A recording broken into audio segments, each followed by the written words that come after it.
Welcome everybody to the your favorite day of the week, my favorite day of the week, Aaron's favorite day of the week. It doesn't even feel like Friday.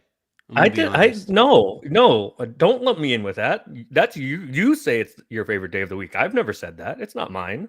It's not your favorite day of the week. Friday isn't your favorite. Not No, just like no. I enjoy talking to you and not today, but generally having a cocktail and talking hoops with you. I enjoy uh, Friday. I think Friday is like objectively high on the list, but no, Saturday. Saturday's better than Friday. hmm. See, I like Friday because I have Saturday to recover, and Mm, then Sunday I get to like just kind of coast. And I mean I'm not really a giant fan of Sunday, but like if I have a good time Friday night and then Saturday just kind of recuperate from Friday night, and then Sunday get hmm. to 100%, and then be ready for the week on Monday. That's a good weekend for me. I mean, no, Friday's great. It's just not better than Saturday. Hmm. Objectively, it's not better than Saturday. All And right. in a weird We need scheduling I need to quirk. hear in the comment section here. If you guys are on YouTube, I need to hear in the comment section which is better to you, Friday or Saturday. Yeah. Friday, look, In a people weird do have to work scheduling on quirk. Friday, so That's what I'm saying. yeah. That's what I'm But saying. even there Yeah. though, like, does anybody really try on Fridays? Like this is why like there's this I mean, it's big different move. now since post pandemic. It's a little different because nobody goes into an office anymore anyway, Right. and they certainly don't on Fridays. So Yeah, right. yeah, It's just like that's yeah, like that's and you didn't let me tell me to say the weird scheduling quirk, which is that the Lakers have 0 Saturday night home games this year. There's a it's bunch kind of of I nice. think it's been like 5 Sundays in a row or 6 Sundays in a row at home, Yeah. and there's a bunch of Friday games. There are 0 Saturday games. Shouts to the NBA putting the Lakers on Sundays a bunch so that everybody's still thinking about football and nobody's paying attention to the Lakers over there. Well, also, That's look, just smart. the That's just smart NBA is marketing. like the NBA is like objectively afraid of Oh my god. the NFL on TV. It's why, Yeah. like, what last night, right? There were like 3 games, and they were all kind of like they're And not they putting all stuff up started against at like Thursday night 11. football. They want no part of Thursday night football. Yeah. Um, all right. So today on the show, we have a lot to talk about. It's been a weird week, man. Like we talked about the Brooklyn stuff, kind of briefly. Well, not briefly, but like the four of us on our brand new roundtable show on Wednesday. Right. You, Alex, Harrison, and myself. We talked about Brooklyn stuff. We have had some developments there, I guess, where Kyrie is apparently coming back. Ben Simmons kind of sort of cares about basketball. That's a pretty big development. And then, so I want to discuss some of that. On last night's Thursday Night Football, LeBron debuted his like Manning cast and was called out for lying by Jalen Ramsey, which was my favorite Yeah, he was. portion of the proceedings. And then, but also Well, kind of no. no, Let's be specific. He wasn't called out by Jalen Ramsey for lying. He said, "You know what the internet and Twitter says about you. They say well, that you're but always capping." He didn't no, specifically call but LeBron a that's like liar. no, but like that's like It was if pretty I'm funny though. if I'm doing an interview and I say, there are some people who would say blah blah blah blah blah. Like if I'm saying something that might kind of rub the person Yeah. I'm Who I'm are some interviewing the wrong. people? There are Yeah. some people who are Right. saying this thing. Usually, Yeah. Who are some usually people? that Yeah. is the host trying to get around saying the thing. By the way, speaking of you interviewing, I liked it was good with Lonnie. I liked it. I have a Listened to it clip last from night. It was that good. I want to talk to you about as well, since we just kind of mess around at the beginning Okay. part of this game anyway, or this show anyway. But yeah, I want to talk about Much like the LeBron. Lakers messing around at the beginning of Yeah, games. Yeah. right. We'll get into Our our second shows get quarter better here, in the though. second quarter. Yeah, here we Third go. quarter, we'll see. But Mm, but the mhm. but yeah, I want to talk about LeBron. Talking about Aaron Rodgers, but not really talking about Aaron Rodgers. It was pretty clear. So we're going to discuss that. But I'm going to start in the portion of the conversation that I find most important that Lonnie and I talked about, and I'm trying to make the world a better place. I asked Lonnie about his gift wrapping technique and his gift Right. giving technique. And here's what he had to say. It says there's one of the things that they're doing here is wrapping with wrappers. Are you good at gift wrapping? I'm terrible. My wife I'm has to do all of that stuff. I am I'm just absolutely awful. My mother does all of my presents. If I don't wrap my presents, you're gonna see what gifts I got you. Pretty much. I'm not gonna wrap it. If my mom or grandmom's not wrapping it, you're gonna see where it's from, what it's gonna be, and you're gonna have your name. I'm a big fan of the bag, the gift bag. You just throw it Oh in a bag yes, and you throw some tinfoil or some yes. tissue paper up So top, you can and hide it. yeah. Successful. That's a successful present right there. Okay, you don't know what it is, and it still kind of gives you the same, unwrap in the box type thing. Yeah. Are you team wrap the gifts? Are you team just hand over the Amazon box, or do you do I'm a big proponent, like I just said, of the gift bag. The gift bag is the Yeah. move for me. So much like Lonnie, I have no ability. Despite that, have been okay at certain things in my life. My manual dexterity is not something I'm great at. So, Well, hold up your hand though, because like if you hold up your hand, people would understand why. Yeah. I'm trying. I'm trying to you're- extend it. Your ring finger and pointer finger, your ring finger and Pinky. pinky finger look like the 405/91 crossing. Okay, perfect. Thank you for that. That reference will be gotten by about 8 people. But so so 2 things. One, I get so excited. I love giving people presents. Me too. But at times, when I like have a girlfriend or wife back in the day or significant other or whatever, I usually can't wait to give it to them. So I just end up like, here, just take it. But back in the day, my sister, Jessica, who's much younger than I am, she's 30 now. She became an expert at wrapping presents at like 5. She would sit on the floor like butterfly, and she would hold the tape between her like little tiny feet and then so she could peel the tape and wrap stuff. My mom is pretty good at it too. So it was mom, and then it became my sister's job. And when my sister is around, she's lived with me at various times.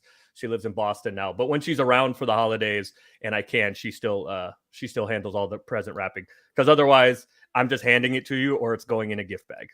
And by the way, I like you saying tinfoil, because Yeah, you are tinfoil hat guy. You could, yeah, You got that, huh? is that the Freudian slip? Yeah. Oh man, yeah. I said that, I was like, oh, Aaron's gonna catch that one. Aaron's gonna hear that one. I'm gonna hear about it too. No, all right. So, a few things on gift bags, right? One, they're reusable, so I'm helping out the environment. Two, the tissue paper on top that can go on top. If you do that right, you can reuse that too. So everything there is reusable. But like once you once you use wrapping paper, it gets crumpled up. It goes in the trash, and it's just a wasteful endeavor. I know people who try to save wrapping paper. Instead of tearing it, they will like peel the tape and fold it. Yeah. Well, I used to. I don't. Yeah. Jen gives me a hard time. She's actually kind of like coached me out of doing this. But like, I actually used to be one of those, because my mom comes from like poverty, like legit poverty, and so like with their wrapping paper and stuff, when I was growing up, it was, you got to be super careful with it. You got to slide your finger under the tape, and you got to try to get it out of there without losing some of the wrapping paper there. And then once you're done with it, I would hand it over to mom, and she would fold it up, and it would get reused. Cause that's like what like the kind of situation my mom grew up in. Since then I have ditched that endeavor, and I've ditched wrapping paper basically altogether. It's just not something that I have any interest in. Jen is the opposite. Jen loves wrapping paper. She wraps all of the gifts, and we do enjoy watching Avery just go to town ripping that stuff to shreds and stuff. But it does feel really wasteful. So basically, if you use wrapping paper, you hate the environment. Like that's. Do you remember? Oh, back in the day, they used to have the little boxes. Maybe this is even before. I mean, you're not like that Mervin's much younger boxes. than me. No, they had the little flat rectangular boxes that had tinsel in them, which were like these little like Oh, plastic like silver little things that you would throw on the Christmas tree to make it look like there was snow, kind of. yeah. So my mom's dad was born in Germany, escaped. It was not so easy for her to be Jewish in Germany in those days, but got out and so he used to tell these stories about how bad the inflation got in Germany. Like basically, you have to tell you needed a wheelbarrow full of money to go get a loaf of bread or something. Yeah. So he was doing okay in America, but my grandparents and my mom celebrated Christmas in addition to Hanukkah because my grandfather didn't want my mom to have to feel different from all the other kids. So we grew up celebrating Christmas and Hanukkah because my mom grew up celebrating Christmas and Hanukkah. Her mom, I think it was her mom, used to make her take the tinsel off of the tree each year and put it back in the box. Put it back in the box. So when I was a kid, those boxes were Dude. like 25 cents. When my mom was a kid, those boxes must have been 5 cents. I'm like, can we just throw this shit away? Mom was like, nope.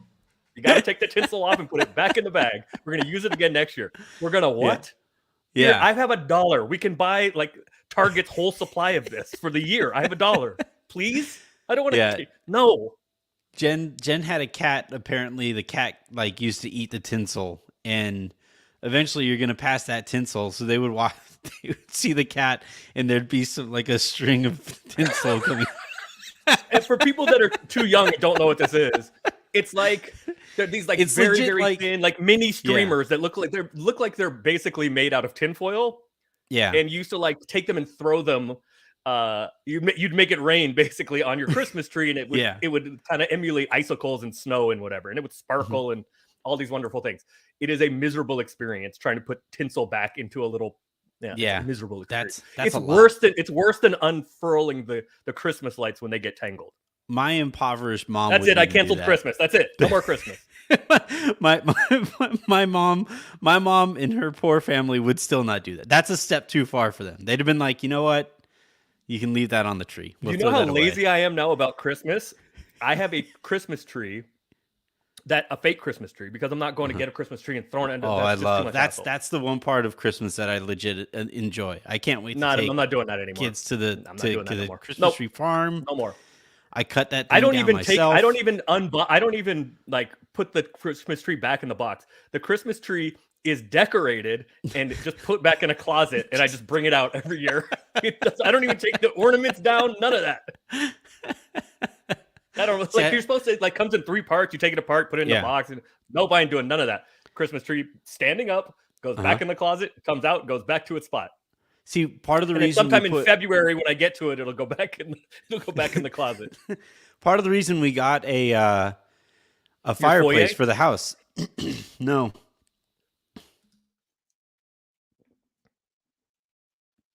Good God, I'm dying. You know how beautiful this is? You know how Yeah. beautiful this is? I have sufficiently wasted 13 and a half minutes. No, on this. I honestly, there's not much to talk about. I enjoy days like this where you and I just get to shoot the shit. But like, yeah, part of the reason we got a fireplace, part of the reason we designed a fireplace into our house was so that we would have a Christmas tree next to the fireplace, because I've always liked that look. It's adorable. And I love the way that it smells in the house when you get a Christmas tree in there. No, you can fake that. You can fake that with candles and No, spread. you fake can't. that. Nope, you can't fake it. No, you can't fake that. because when you fake it, it's too strong. Like when you fake it, it's too like it smells fake. It's kind of like that bullshit lemon and lime juice that comes in the plastic lemons and limes. Like that shit's disgusting. Like if I see you squirt that into my cocktail, I'm like, I love alcohol. I'm passing that cocktail away. I'm just like, you know, You don't like the plastic lime extra. That shit is so gross. That stuff is disgusting. All right. Speaking of disgusting, we do citric have to talk acid. about the Lakers, I guess. But Yes. but, you know, the Lakers are we heading can talk into. about Shea Gilgeous-Alexander if you want. Like that should do numbers. Everybody loves talking about OKC.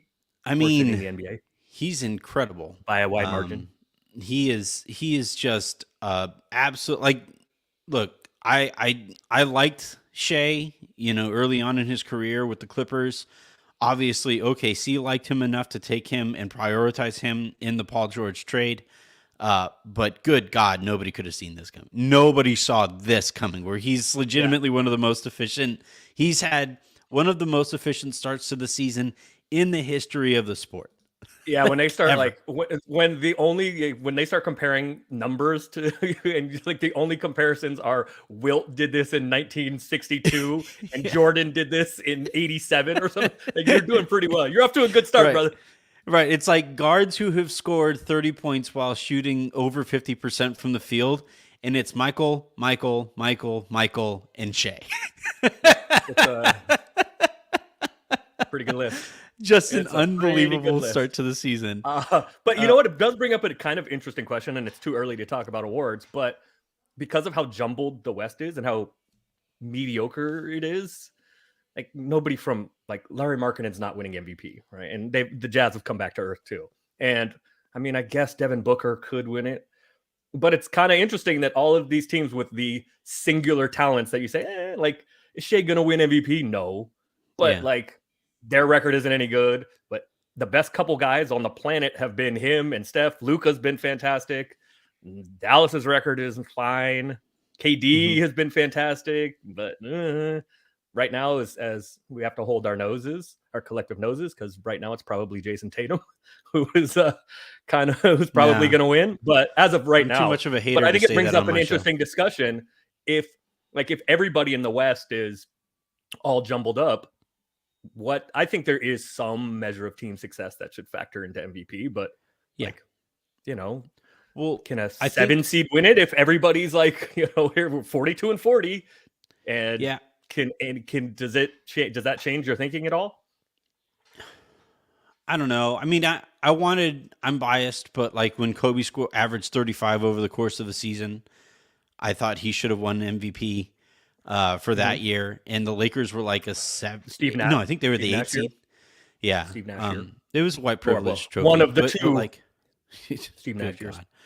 But like, Kobe scoring like that, given the rest of the guys on his team, you have to do something legit special to, I think, get an MVP when your team is down in like the 8 seed and lower.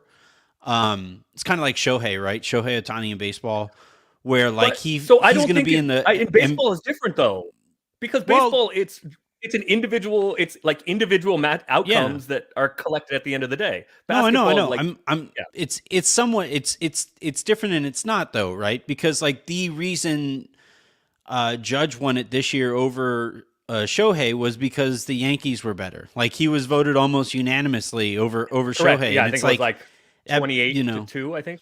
And I disagree with that.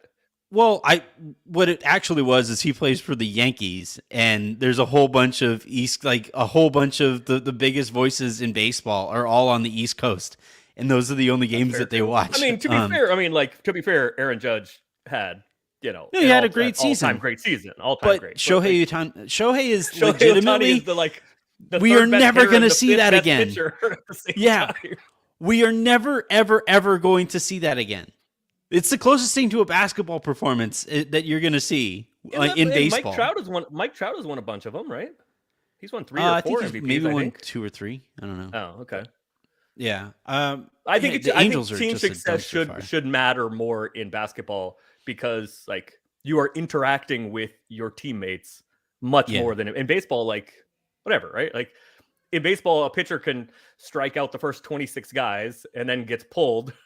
Right. Yeah. And the next guy gives up a home run, you lose 1-0. Like you couldn't have done better than that. And it doesn't matter. Here's my I completely agree. What you're saying is objectively true about the two sports. Here's my thing on why I think winning should always matter, regardless of sport, in MVP voting. Is because I want like the sport's best players, the guys who are capable of winning MVPs, I want them to push their organizations to win. Like I want, like what I heard from LeBron last night talking about Aaron Rodgers. That's what I want. I want if you have that kind of pull in an organization or in a sport, I want, and we're going to talk about that here in a little bit, but I want those guys, who are the absolute best players in their sport to be able to, hey, look, I'm holding up my end of the bargain. I could not have done more, realistically speaking, for you guys this season, and that got us 42 wins. We need to do better around here, right? That's where I would say, just looking at this from a macro perspective, it's a good thing that winning really matters in these MVP discussions, because and it's not because of like, well, if your team isn't winning, how valuable can you actually be? Again, Kobe averaged 35 points playing next to Smush Parker, Luke Walton, and Brian Cook. That team, like, he was pretty freaking valuable that year. That team just sucked around well, him. this is what KD was saying, right? Like, what? Yeah. Right? Well, like, but it's one thing for me to say it. It's a little different when Kobe, like, it's a little different when KD is naming his guys by name and saying, y'all suck. Like, that's slightly different than me saying, from my perspective, y'all suck. It's my job to say that. It is different. But yeah, I think the other part of it too that I'm kind of curious about, just kind of a running theory in basketball right now, is like, we are seeing some of the best individual players, their teams that operate in a more heliocentric fashion. Their teams aren't winning at the level of some of these other teams whose approaches are, more of a group attack type of approach. And I'm kind of wondering if we're moving in a direction here, again, pendulum swinging kind of a thing. If we're moving towards, yeah, you can have that singular talent who dominates the ball and usage rate over 35 and all of that stuff. Like, you can have that, and that player's stats are going to look great, but a good offense set up that way is not going to operate or win as often as this kind of approach over here. And I think that's kind of what we're seeing with, like, where you're talking about, like, the best players in the world, their teams are kind of meh. I kind of wonder if we're reaching a point where those best players in the world, if they want to their teams to kind of elevate a little bit, at least in the regular season, sharing some of that responsibility might actually be the approach to winning more consistently. So two things. I think there's reasons for that. Okay. One is, if you have that big of a burden, you are generally going to be worn out by the time the games really start to matter. See James Harden, all his time in Houston. Luka has had really good playoffs and made it to the Western Conference Finals last year. So that's one reason. The other reason, it looks so part of it is because for him. generally, I mean, I think Luka is that way, sort of, and Harden seems to be that way, sort of. But oftentimes guys do that, like take Kobe, for example, because the guy or Kevin Durant in the season where everybody was hurt. Often they do that because it's the only chance they have, because their guys suck. They're just not good enough. And the other reason for it is, in my opinion, is those things, especially when you have a playoff series and you have a chance to really scout, it becomes pretty easy to defend because the defense knows what's coming almost all of the time. The reason the Warriors are so difficult to defend is because they do something unlike everybody else. So, especially in the regular season, like, it's kind of like in college football, right? In the NFL, basically every offense is the same, but in college football, it's more homogenous than it used to be. But it still is much more diverse than the NFL. So you could go from playing somebody spread one week, and then the next week you're playing, because there are still Georgia teams Tech's that run triple option, or Navy, or right. So So the reason why, or one of the reasons why, the Warriors are so hard to defend is because it's just unlike anything that people face normally. It gets easier to defend in the playoffs when you have a chance to say, we're going to play them a few games in a row. But look at the last handful of champions, right? The Warriors obviously are not. Steph might be the best player in the world presently, but he's not a one-man band, right? Before that, Milwaukee and the Lakers, they're more of a, they have more LeBron and AD. They had a more varied attack, as did Milwaukee. Some of it is a lot of Giannis beating his head into a wall, but that's why they struggled on offense in the playoffs before that, because it was a lot of just Giannis beating his head against a wall. Yeah. So I agree with you that you need a diversification of offense, because your guys get worn out and you become too easy to defend. If a playoff defense, which are generally the best defenses, if they have time to scout and they know, that's why the Rockets always looked so bad in the playoffs, because everybody knew what was happening. It was going to be James dribbling at the top of the key, bringing up a screen, or him just ISOing. So if defenses know what's coming, it's so easy. Yeah, I think a big part of it too is like I always kind of liken everything back to boxing, right? Because at the end of the day, I think boxing is like, if you whittle down sports, everything just kind of returns to, like, boxing is elemental competition, right? You versus somebody else. You either outlast that person or you knock that person out, or you get outlasted or you get knocked out. That's those are your outcomes, basically, with the occasional draw. And I think, like, when I watch teams like Houston and when I watch teams like even Dallas, eventually somebody can have the world's greatest punch. Somebody can, you can throw the perfect punch, 9 times out of 10. But eventually, like, if you can see that punch coming, to dodge, to stay away from the right hand, right? And I think here with the diversification of these offenses, or as Rob likes to call it, the dimensionalization of these offenses, like those offenses that have a counterpunch or have something else that they can go to. And I would even go so far as to say, like we just watched your Niners, right? Your Niners this last week ran Elijah Mitchell, right? That's his name. He ran more in their last game than Christian McCaffrey did. He actually had more rushes than Christian McCaffrey did. And it's like smart. And we actually kind of saw this with the Lakers the year that they won the championship, where these smart teams look at, especially in the NBA, and this is Pete and I used to talk about this at ad nauseum, basically. But smart teams actually look at the regular season as like, all right, let's get our perfect punch to a certain level, and we know that we can go to that whenever we have to. That's just it's going to be there when we have to throw it, when we have to run a set, when we have to get a good look. We'll throw that perfect punch, right? Over the course of the season, though, let's work on our left. Over the course of the season, let's try to work on things and get that stuff up to the certain level. And what that sometimes means is you run more of this other stuff so that it is at a decent level that they have to respect, so that when you throw that perfect punch, they have to be watching for both hands. And I think with like what we're seeing, at least early on this season, is, and I think that's kind of why we're going to start seeing offenses kind of struggle early on in the NBA from kind of here on out.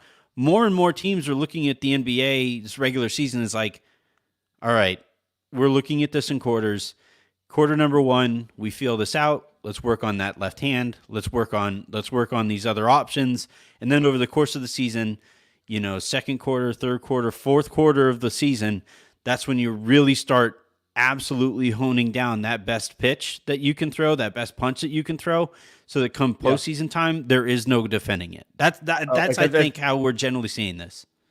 So I think it depends, though, on where you are in the NBA hierarchy, because certain teams don't have that luxury, right? We're talking about a championship team taking that approach, right? Yeah, the team that won the certain ring. Teams don't. Oh, yeah. Okay. But the Warriors just won it, and are they putting their best foot forward all the time? Are they working on stuff? I mean, their starting lineup is the destroyer of worlds still, but there comes a point where they're 0-8 on the road now. There comes a point where you don't have that luxury anymore.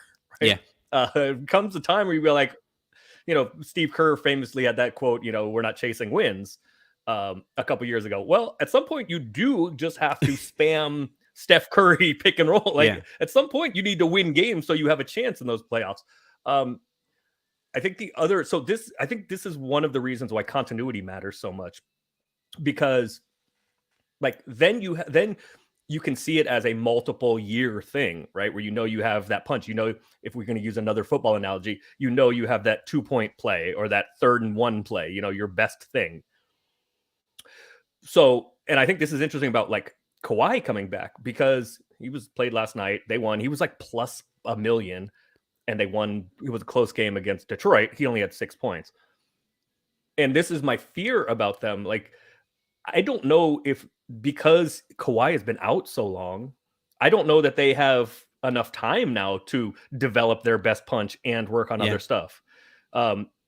Because if you have continuity and you have a few years to do this, fine. But I'm worried about them. I don't think they're much of a threat unless Kawhi is just a full-time player anymore, because I don't think they have enough time and reps together to know whatever their best punch is and to be comfortable and confident enough with it. Yeah, he's going to have to start playing more. It's kind of funny. Harrison and I, and the thing that you and I really disagreed about, I think more than almost anything else in our time doing this, was my notion of efficiency versus productivity with some of the shots that AD takes, right? This is where like the Clippers focusing just so solely on efficiency and the raw data and making sure that Kawhi makes it through the season is their top priority. And I understand where that's coming from, but you do kind of have to, at some point, take a couple risks here and there and see if you can keep them out there long enough to develop that continuity so that you know what you're getting when you throw that punch in the postseason. And that is where, like, yeah, in terms of just raw efficiency and just raw, like, make every decision in a vacuum, it does make the most sense to play Kawhi as sparingly as possible and win as often as you can while he's playing as sparingly as possible. It makes sense to do that, but then you're also ignoring the human element of the sport. The idea that, this isn't 2K. This isn't 2K where, like, you play Kawhi and he's 100% in the post, 100% health-wise come postseason time. And it doesn't matter how he and Paul George have played over the course of the year because it's 2K. No, these are human beings, and they do need to figure out where they need to stand in order to optimize each other's games. With continuity, like, again, this is why continuity is so important, right? Because Clay is in a similar situation, right? He's coming back. He's been sitting out. He's coming off of 2 devastating injuries, and he's been bad. Clay has just plain been bad. But you don't worry about them figuring that part out. You worry about Clay getting healthy and looking the most like Clay. But I have more confidence in Clay, like, can be a part-time player and then play full-time in the playoffs because they've been doing this for 10 years. Well, also his role is different. Like, he doesn't facilitate for anybody else. He's the nail in this equation. Fair. Yes. Famously, he had 60 points on, I think it was 11 dribbles. 3 dribbles. He's not putting it on the deck. And now he is. That's part of the problem. Now he's hunting shots and putting it on the deck too much, but he is not one that generally has to do that. But I again, this, and, to bring it back to the Lakers, it's one of the reasons why the 3-star contract model can be difficult, right? Because it's very hard to have continuity when you're churning over minimums and exception guys over and over and over, because you don't have a mechanism to sign the guys that don't play well, you don't want them again. And the guys that do play well have generally outplayed their contract and can go get more money elsewhere. So this is one of the pitfalls of, having that much cap wrapped up in 3 guys. I guess that's a good segue. I guess we can let that lead us into LeBron. Here's what LeBron said last night during Thursday Night Football. Aaron Rodgers, prime years, like, are they really, like, what are they doing? Like, move on. I would say. I would feel like it's a discredit when you got a and don't get any younger. You got a transcendent franchise player like Aaron Rodgers, quarterback. Obviously, we know the quarterback position in the NFL. Besides if you have like a monster defensive end, you know what I'm saying, or a D tackle like obviously Aaron Donald. That's the most important position in the NFL. So why wouldn't you surround that when you got the picks to maximize what he can do? Are we still talking football or are we talking basketball? Football. Okay, I just wanted to make sure you wasn't talking it definitely translates. So Jay, I don't want to talk about me. I'm they had some guys, but they ain't drafted nobody though. Did you record this with a microwave and VCR? All right, here's the thing, okay? Here's the thing.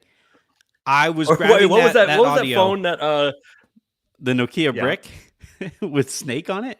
No, what was the phone that LeBron, I think it was his rookie year, had? He was recording Monday Night Raw, I think it was. He was like in the front row of Monday Night Raw, and he had some kind of old flip phone that he was recording on. Is it the Sidekick? Or the one was like, the screen that went. I think it was before the Sidekick. Yeah. Maybe it was like a Motorola Razor or something. Oh man. RAZR Razor. I do remember having like the first phone that had a camera attached to it, and you took a picture, not even a video, but you took a picture and it came out and you're like, yeah, I guess I can kind of see my ear. So in that clip, you held up a can to the TV, didn't you? No, all right. Put a little string. Look, the audio sounds fine because all I had planned on using. No, it doesn't. It does. The audio was fine in the lowdown when I put it in there, and then it was the audio just now is fine. You're just trying to make it so that we don't talk about the actual issue at hand, and I don't appreciate that. Let's get to it.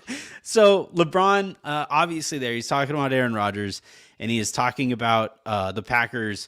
I think over the course of Aaron Rodgers' career, I don't think they have ever selected in the first round a skill position player. They have not selected a wide receiver or a running back or even a tight end in the first round while he has been. I think they have one. I think they have one running back, but no receivers or tight ends. Yeah. Correct. And obviously for Rodgers, that has been a source of frustration. Hilariously, like he held out and said he threatened to retire, and the reason he was getting ready to retire was because he wanted Randall Cobb brought back, which I just kind of picture the Packers like, wait, that's it? Are you serious? Which he got. That was it? This whole time you were just talking about Randall Cobb?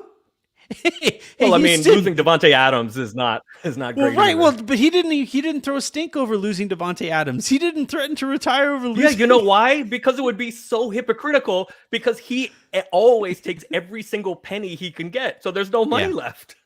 Right.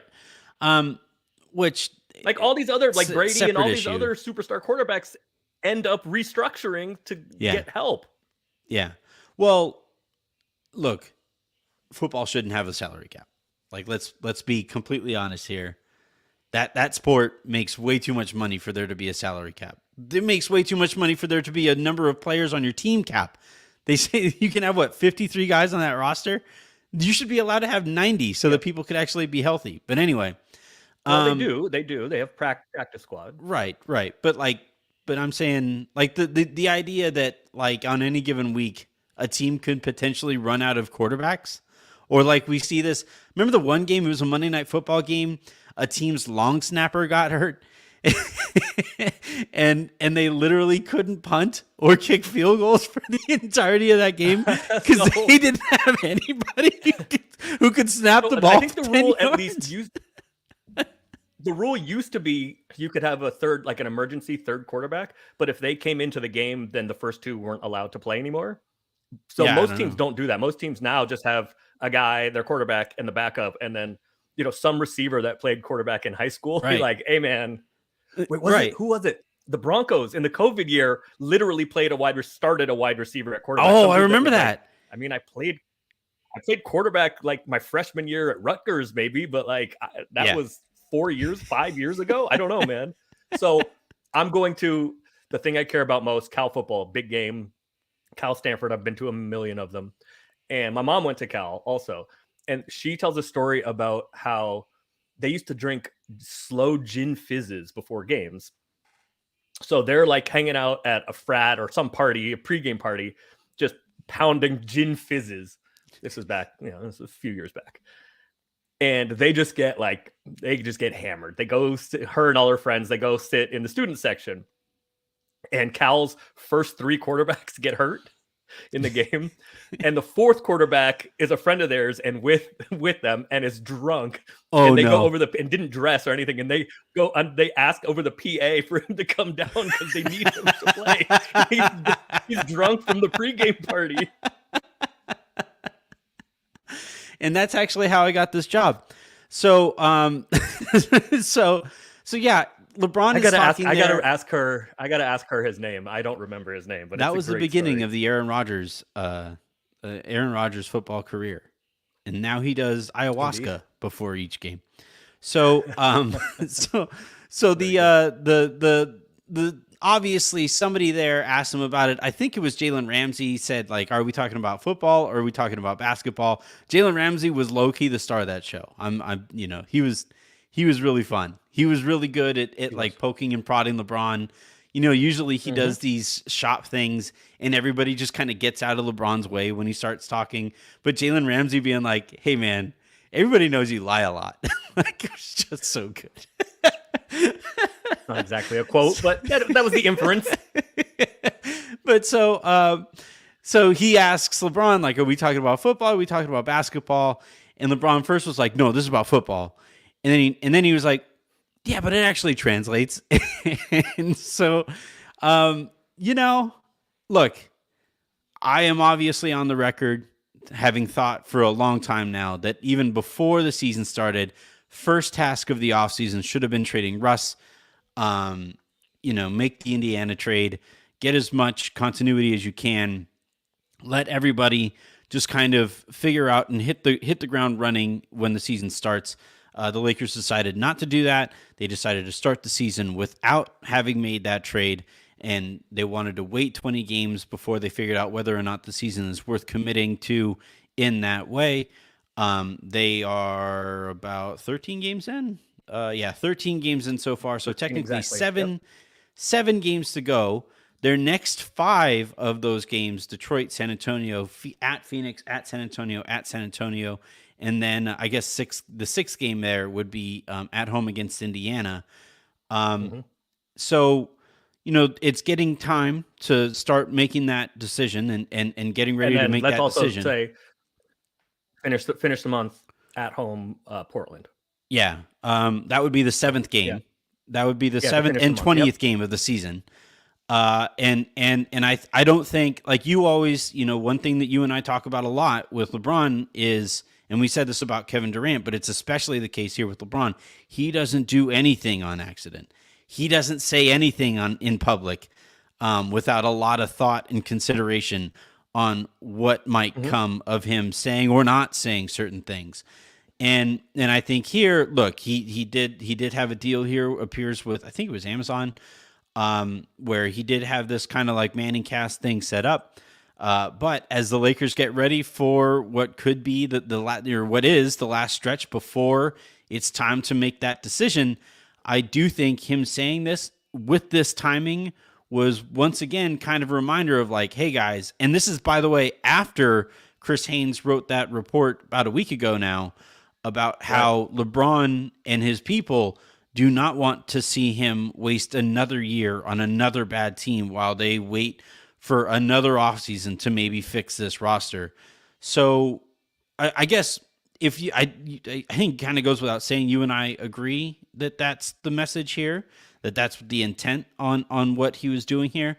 But my question for you, Aaron, is if you think unless it isn't, you don't agree? No, I think he was talking about Aaron Rodgers, but I think he also knows how people will take it and doesn't mind. He didn't exactly push back. Like he wasn't like he didn't exactly, he could have said there, no, this is just about, whatever. I know how you guys are going to feel about this, whatever. He chose not to do that. And my question is, all right, you say pretty often that LeBron is aware of decisions that the Lakers make before they are made, and that he and the LeBron Lakers is consulted on on everything, yeah. And I'm not saying he's not, but my question is, like, if as that is the case, why would he feel the need to send this message? Because he is not publicly the sole decision. Because he's not the sole decision maker. If that is the message, if I take your interpretation as correct, he's not the sole decision maker. And I think he probably, because of some past events, I think he may have less specific decision-making power than he's had in the past. So if that's the case, one interpretation could be like he wants to send a message that, hey, like, let's do something here. That would be my guess. If your interpretation is correct, that would be my guess. LeBron does have decision-making power, but he's not like he's not the ultimate say, right? It is a collaboration. But if you're doing a, whatever, a pie of, how big is the slice, or pizza or whatever, how big is the slice, those things vary. And he may be feeling like his voice isn't as powerful as it once was. That would be my guess, if your interpretation is correct. Yeah, I mean, look, we can add disclaimers, and it's fair to do so. I just think we saw him do this but last this is year. this is also what LeBron does, right? Yeah, no, I mean, it is what you sign up for. It is how he handles things. We just haven't seen him handle it this way this early in the season. It's not even Thanksgiving. That's a week away. Well, I mean, look, and the Lakers are playing must-win games before Thanksgiving. And it's just like the reason I ask all of this is like, couldn't this have all been avoided? Like, could maybe, and look, maybe avoiding it creates a whole different slew of potential issues, and that's fine. What I was going to say. Yes, but like maybe. Hold on. I agree with you that job one of the offseason was finding a solution to the rust problem. I agree with that completely. Mm-hmm. But again, like, where you and I differ is the less or addition by subtraction. Where our lines thing. Are drawn. Yeah, the addition by just like get this dude out, just get this dude out of here. Like, it doesn't matter what the trade is, or just send him home. That's where you and I disagree. I do agree, though, that ideally job one of the offseason was making a good rust trade.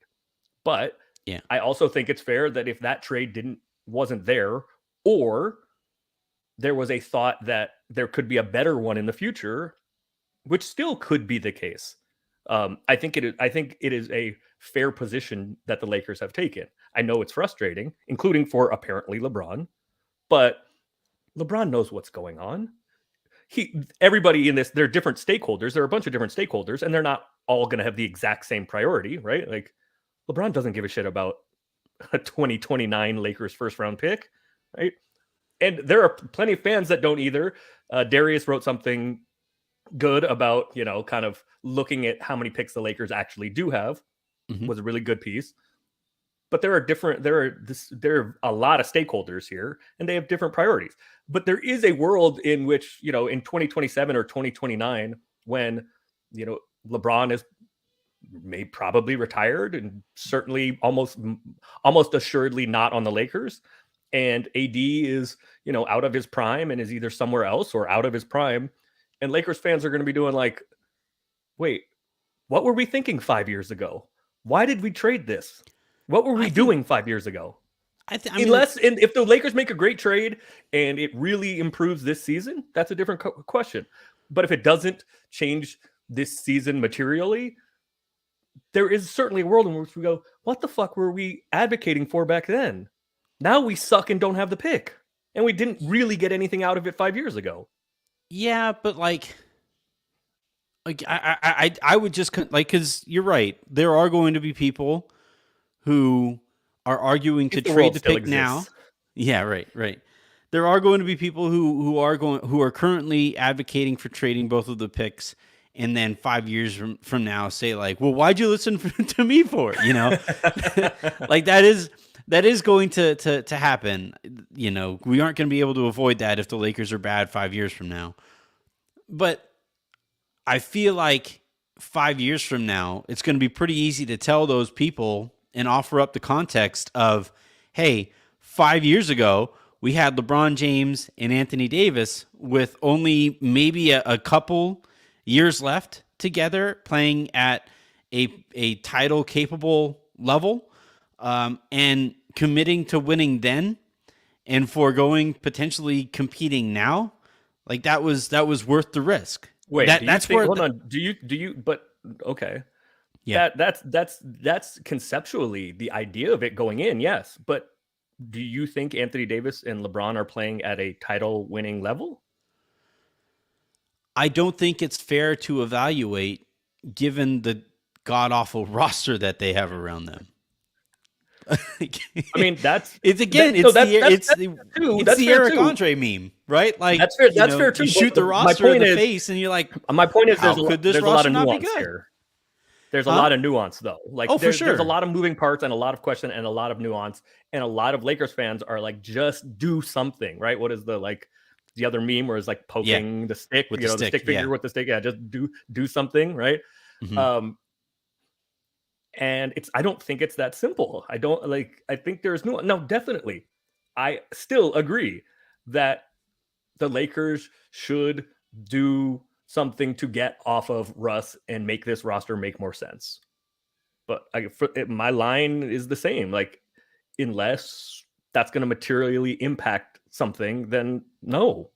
But I do think that the Lakers are going to make a move. I do think the Lakers are going to do something, to use the meme again. Yeah, I mean, they have 7 games here, and again, ahead of them right now, they have home tonight against Detroit, home on Sunday. Tonight is absolutely a must win, and Sunday, both tonight and Sunday are absolute must wins. Tonight I think the Lakers have to win 5 of 7. Yeah, that's my line. Got to win 5 of 7. However, tonight, and I don't say this a lot, right? I say like 5 of 7 is must wins. Mm-hmm. Tonight is a must win. Detroit played last night. The Lakers have not played in 4 or 5 days. Yeah. Their best player is hurt. Like, tonight is a must win. So the reason I say Sunday is 2 is because the other 2 games in the 7-game stretch are at Phoenix and against Portland. Portland is playing really well to start the year, and Phoenix, I believe, is the best team record-wise in the league. If they might have fallen off slightly, but they're right there in the West. I think they are, but the Boston has the best record in the whole. Oh, that's right. Well, they don't exist when they're good to me, yeah. But yeah, do you have games against Detroit, 3 against San Antonio, 1 against Indiana? The Lakers can't afford to drop any winnable games here, because then you have to get if you lose on Sunday, then you got to get one at Phoenix or home against Portland. Yeah, right. And yeah, I just think this stretch that they have ahead of them, and here's where I think this is why LeBron is sending this message now, is because what he doesn't want is for them to go 4-3 or 3-4, or even 2-5, and for the front office to basically say, well, sorry guys, there's just no fixing this. I think he's sending this now, knowing that these are all winnable games that they have to win, and that he's gonna, he and AD and Russ and everybody are gonna have to go out and do whatever they can to win these games. But Rob, Kurt, anybody listening, Tim Harris, everybody listening to this, hey, yeah, we might not win the 5 of 7 that we absolutely do. Like, objectively, they have to win those games, but that can't be an excuse not to try to salvage this season. That's why I think he said this now. Yeah, I mean, this stretch, it's really early to say this, but this stretch, if it goes if it goes to one of the extremes, right? If it's 6-1 or 1-6 or 7-0 or 0-7, something like that, I think that either completely salvages the season, or effectively ends it. And one other thing, to be fair to your perspective, because AD and LeBron have not played at a championship level, period. They haven't been good enough. Mm-hmm. But to be fair to your perspective, you could argue that some change could invigorate the two of them to get to play at a higher level than they are currently playing. Is that a guarantee? No, but it is certainly a reasonable possibility.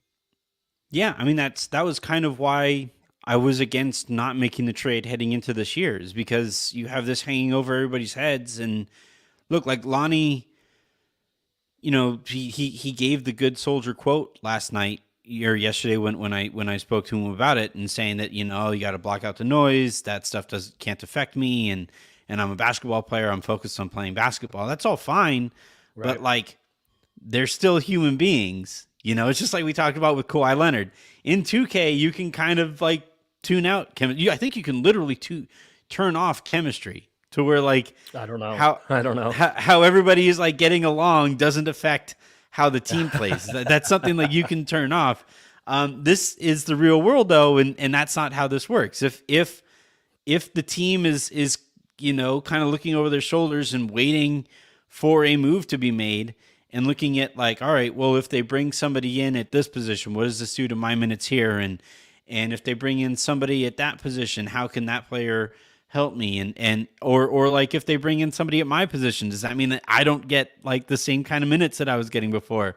Those are all going to be factors here. And I also like, Emerson from Facebook makes this point here, how many point guards they have. I do think having this many point guards has affected guys like Kendrick Nunn. It has affected Patrick Beverley because there's 30 or so minutes a night going to somebody that everybody knows is going to be on the roster for much longer. Like it makes it really difficult to kind of take your role seriously, knowing that that's not going to be your role for too much longer, or hoping, by the way, that it won't be your role for too much longer. To be fair though, Pat has never been. I don't think he's ever played more than 26 minutes a night in his career, maybe 28, but he's not a high minute guy. The other side of this though is he plays too hard. Right. Yeah, when you're guarding 94 feet from from tip, yeah, that's going to make it tough. I think though, right, part of the nuance in this, and it's a bunch of layers to it, and it's a bunch of things to wade through and different factors, and it requires, well, it doesn't require, but it can require some patience, because as we saw this morning, I can't name any names, but there was, a few like Friday news dumps of a bunch of guys that, teams are talking about now, and a new crop of people that may be available that weren't. John Collins was kind of sort of new. Apparently there's progress being made on Jay Crowder. John Collins has been like on the trade block forever, but as far as this season specifically, he was one of the names mentioned. There were a handful of others. And that is one of Rob's points, certainly, in talking to me, but also I think he's said this publicly, that is a pretty fluid situation, right? There are always teams that are going to be significantly worse than everyone thought, and specifically they thought they were going to be, and that makes more guys available. And situations change in the NBA all the time. So who is available becomes fluid. And maybe it's not just the whatever 3 scenarios that Lakers fans think the Lakers have to just pick one.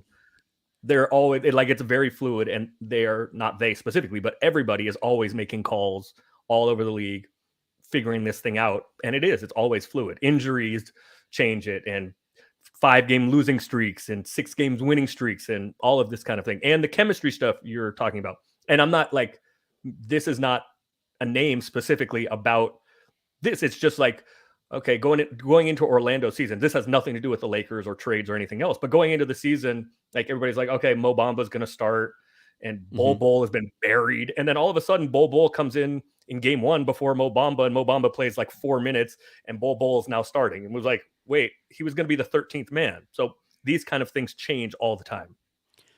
That's a fun combination of names to keep on saying over and over again. Bol Bol Mo Bamba. Yeah. Bol Bol Mo Bamba. What is it? Like all Bol the Mambo. The singers and the like voice artists. Mambo Italiano. Hey, but that's like 50 years ago. Mambo number 5. I mean, there is actually a Mo Bamba song, Sheck West. Yeah. That's not 50 years ago. Yeah, I'm old. I have an old heart too. I am but like older than you. You're hipper than I am though. You're out in these streets, like you have to stay up to date with this stuff. The other night I cooked spaghetti and I had Dean Martin playing in the back. It was great. It was phenomenal.